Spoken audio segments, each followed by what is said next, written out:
যে বিষয়ে আমরা নজর রেখেছিলাম যে খবরে যে যাবতীয় তথ্য কিঞ্জল নন্দর উপস্থিতি নিয়ে এবং তার পিজিটি হিসেবে তিনি কত স্টাইপেন্ড পান সমস্ত কিছু নিয়ে তথ্য জানতে রাজ্য মেডিকেল কাউন্সিল অধ্যক্ষকে চিঠি পাঠিয়েছেন এবং সেই নিয়ে নবান্ন স্বাস্থ্য সচিবকেও ইমেল কাউন্সিলের বিস্তারিত জানাবেন আমাদের প্রতিনিধি ঝিলম করঞ্জাই আমাদের সঙ্গে রয়েছে। ঝিলম, একদমই এই যে তথ্যগুলো জানতে চেয়েছে রাজ্য মেডিকেল কাউন্সিল তার মধ্যে অন্যতম হচ্ছে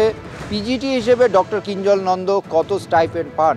তিনি তার যে অ্যাটেন্ডেন্স যে উপস্থিতির হার কত, তিনি কবে কবে ছুটি নিয়েছেন, কিভাবে ছুটি নিয়েছেন, কতগুলো ছুটি নিয়েছেন, সেই ছুটির ক্ষেত্রে তার প্রক্রিয়াগুলো সঠিক ছিল কিনা এবং এর পাশাপাশি তিনি যে অভিনয় করেছে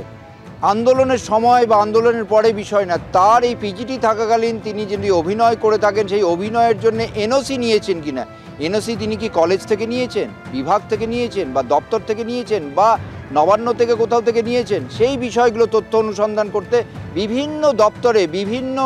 বিভাগে এই চিঠি পাঠানো হয়েছে রাজ্য মেডিকেল কাউন্সিলের পক্ষ থেকে রেজিস্ট্রার মানস চক্রবর্তী। এবং এর পাশাপাশি যেটা জানতে চাওয়া হয়েছে যে সে এই যে পদক্ষেপগুলো, সে যে কাজ করেছে, সে যে উপস্থিতি দিয়েছে, অ্যাটেন্ডেন্স কতটা, তার যে পিজিটির যে গাইডলাইন সেই গাইডলাইন মেনে ক্লাসের পাশাপাশি সে ডিউটি কতটা করেছে, ডিউটি আওয়ার্স কতটা ছিল, এই সমস্ত পুঙ্খানুপুঙ্খ তথ্য বিভিন্ন বিভাগ থেকে আরজি কর মেডিকেল কলেজের অধ্যক্ষ থেকে শুরু করে আরজি কর মেডিকেল কলেজের অধ্যক্ষ, তারপরে সেই চিঠিটা যেটা জানতে পারছি আরজি কর মেডিকেল কলেজ সূত্রে যে সেটা তার বিভাগে পাঠানো হয়েছে বিভাগীয় প্রধানকে এবং একই সঙ্গে যে অ্যাকাউন্টস অফিসার তার কাছেও চিঠি পাঠানো হয়েছে আরজি কর মেডিকেল কলেজের অধ্যক্ষের তরফ থেকে। আবার অন্যদিকে রাজ্য মেডিকেল কাউন্সিলের এই চিঠি একদিকে যেমন আরজি কর মেডিকেল কলেজের অধ্যক্ষকে পাঠানো হয়েছে স্বাস্থ্য সচিবকে এবং নবান্নেও পাঠানো হয়েছে, সমস্ত জায়গায় পাঠানো হয়েছে এই সমস্ত তথ্য সংগ্রহ করার জন্য ডক্টর কিঞ্জল নন্দের এবং একই সঙ্গে এই তথ্য নেওয়ার পর পরবর্তী পদক্ষেপ এই তথ্য কি আসছে তার উপরে নির্ভর করবে, তেমনটাই রাজ্য মেডিকেল কাউন্সিল সূত্রে জানা যাচ্ছে। ধন্যবাদ ঝিলম।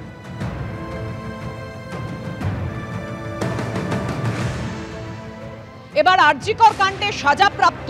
সঞ্জয় রায়ের আইনজীবী বদল হলো। সঞ্জয় রায়ের নতুন আইনজীবী যশ জালান এবং এই যশ জালান আইনজীবী তিনি ঠিক কি বলছেন, তার কি দাবি, সঞ্জয়ের নতুন আইনজীবী তিনি জানিয়েছেন যে লিগাল এইড সার্ভিস সত্য সামনে আসতে দেয়নি, রাজ্য সরকার ও কলকাতার তৎকালীন সিপি সত্য সামনে আসতে দেননি, ওকালতনামাতেও সই করতে দেওয়া হয়নি, এমনটাই দাবি করছেন সঞ্জয়ের নতুন আইনজীবী যশ জালান। আমরা লোয়ার কোর্টে অলরেডি আপিল করেছিলাম যে আমাদেরকে কেসটা নিয়ে দেওয়া হয়, কিন্তু তখনই ডিএলএসএ অ্যাপয়েন্ট করা দেওয়া হয়ে গেছিল স্টেটের তরফ থেকে। আর যখন স্টেটের তরফ থেকে ডিএলএসএ অ্যাপয়েন্ট করা হয়ে গেছে তখন আমরা মাঝখানে ইন্টারভিন করতে পারতাম না। আর সব থেকে ব্যক্তিগত কথা, আমাদেরকে সঞ্জয় রায়ের সাথে কোনো দিনও দেখা করতে অ্যালাউ করা গেল না। তাই জন্য দেখুন, এটা অলরেডি সবাই জানে যে স্টেট প্রেশার করছে, অথরিটিজকে স্টেট প্রেশার করছে। আর to be very precise, the DG